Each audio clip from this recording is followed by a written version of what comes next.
creating a fair workplace, you'd think it would be simple, right? But in reality, it's kind of like a giant puzzle. So today, we're gonna look at all the different pieces and, more importantly, how they all have to fit together. Because it's not just about a bunch of rules and policies, it's really about a shared commitment from everyone. Let's dive in. So let's start with the big question. Whose job is it anyway? When we talk about fairness at work, is it all on the shoulders of management and HR to make it happen? Or do we all, have a part to play? Well, the answer is it's a partnership. And we're about to break down exactly what that means for both you and your company. All right, so before we can even talk about our individual roles, we need to understand the bedrock of all of this, the legal foundation that everything else is built on.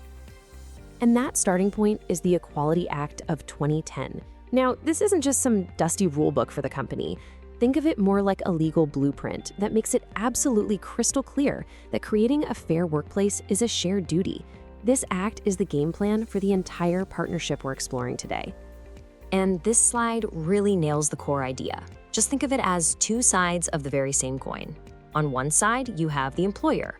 Their job is to build the actual structure, to provide a safe and fair environment. And on the other side, that's the employee.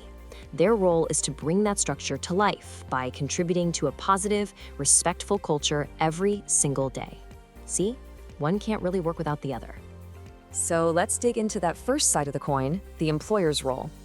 It's their job to, set the stage where everyone feels they can do their best work. The key thing to get here is that the employer's role has to be proactive, not just reactive. This means actively making what are called reasonable adjustments, so everyone has what they need to succeed. It means putting solid systems in place to prevent discrimination before it even has a chance to happen. And of course, it means creating really clear, fair pathways for things like training and promotions. They're basically the architects of a fair playground. Okay, now let's flip that coin.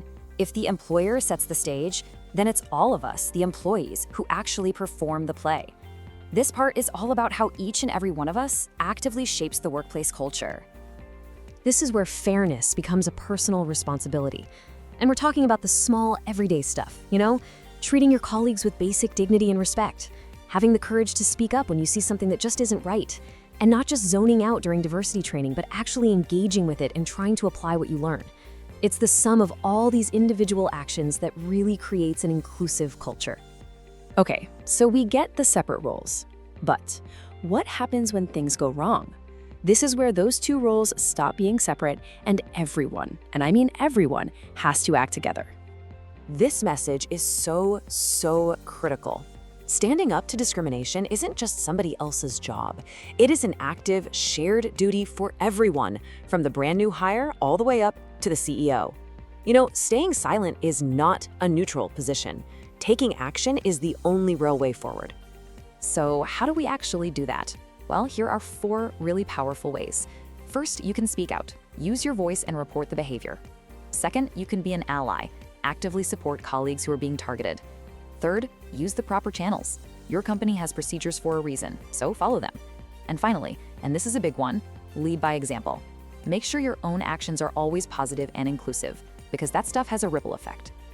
Phew, we've covered a lot of ground. So let's boil it all down to the single most important idea I want you to take away from all this. If you remember just one thing, please let it be this.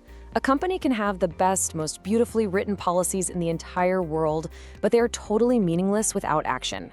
Real inclusion is built from the thousands of tiny, respectful, and supportive actions that happen between people every single day. It's a living, breathing thing. So I'll leave you with this question.